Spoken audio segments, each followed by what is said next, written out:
நடிகை சமந்தா தென்னிந்திய சினிமாவை தாண்டி தற்போது பாலிவுட்டிலும் கலக்கிக் கொண்டிருக்கின்றார். இவர் நடிப்பில் கடைசியாக சிட்டாடல் வெப் சீரிஸ் வெளிவந்தது. இதைத் தொடர்ந்து தற்போது மீண்டும் ஒரு வெப் சீரிஸில் நடித்து வருகின்றார்.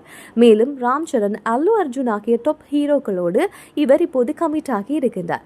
இந்த நிலையில் நடிகை சமந்தா விளம்பர படங்களில் நடிப்பது குறித்து வெளிப்படையாக பேசிய விஷயம் தற்போது வைரலாகி வருகின்றது. இதில் நான் சினிமா துறையில் நுழையும் போது ஒரு நடிகர் அல்லது நடிகை வெற்றிகரமாக இருக்கின்றார் என்றார்.